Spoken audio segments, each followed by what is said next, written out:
Hello everyone, this is your podcast for anger and aggression. There are contributing factors to problems with anger and violence. Psychiatric illnesses add a lot of contributing factors with anger and violence. Schizophrenia, especially paranoid types. Bipolar patients, during mania especially. Demented patients. Those with PTSD, substance abusers, alcohol abusers, PCP, and many others. As far as medical conditions, some of the contributing factors to problems with anger and violence have to do with those patients that have chronic pain, or patients with TBI or traumatic brain injury, dementia, neurosyphilis, HIV encephalopathy, alcoholic hallucinations, and so on. Traumatic life events involve direct threats of death, severe bodily harm, or psychological injury. And biologic factors and temperament. Temperament is the sum total of a person's constitutional or biological personality dispositions. Negative emotionality is manifested by irregularity in biological functions, behavioral inhibition, maybe shyness, fearfulness, withdrawal from new or novel situations, slow adaptability, and an intense negative mood. As far as social and environmental factors, perhaps the person is frightened and confused in a new environment, such as being admitted to the psych unit. There are staff behaviors that contribute to anger and violence. Staff beliefs, attitudes, and behaviors can exacerbate frustration and anger. Some of the staff behavior rules that prevent clients from leaving activities. Power disputes over medications. Blocked access to phones, televisions, or rooms. Denials of request in general. Physical restraint. Ignoring clients. Ordering clients to do or not to do something. Is the following statement true or false? Regarding the rights of clients in hospitals and clinics, voluntary clients may refuse any treatment, although staff at the facility may then ask them to leave. What do you think? This is true. If a patient's not going to be compliant with treatment and they are voluntary, they can be asked to leave. Which of the following is a result of the Tarasov decision?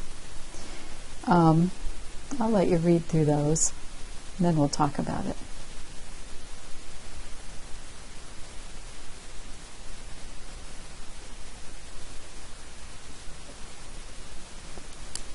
If you chose A, you got the right answer. As a result of this decision, it is mandatory in most states for healthcare personnel to report any clear threats from clients about intent to harm specific people. Tarasov versus the Board of Regents, University of California in 1976, resulted in some mandatory reporting laws. Psychiatrists, psychologists, and other mental health care providers must warn authorities, if specified by state law, and potential victims of possible dangerous acts of their clients, even if clients protest. This decision continues to be controversial. Each state may differ in how it interprets the law as far as looking at duty to warn. Although most mental health professional codes of ethics also addresses a duty to warn. Overall goals for aggressive or violent clients: not threatening or harming anyone, gaining insight into and skill at managing aggressive impulses. There are 5 important steps to communication, and these will assist in preventing the escalation of aggressive behavior, and they include making personal contact, discovering the source of distress, relieving the distress, keeping everyone safe, and assisting with alternative behaviors and problem solving. Some strategies here for achieving goals: using restrictive strategies carefully, using verbal interventions, limit setting, setting limits as warranted by respectfully reminding clients of the boundaries of acceptable behavior, using the cognitive behavioral therapy techniques of guided discovery and anger management, using group and family therapy, preventing something called vapor lock and meltdown. Your book goes into some pretty good detail about that, but what happens is, when something becomes unresolved, then it's kind of locked in, and there's a meltdown that follows without resolution. Using pharmacologic interventions as we need to.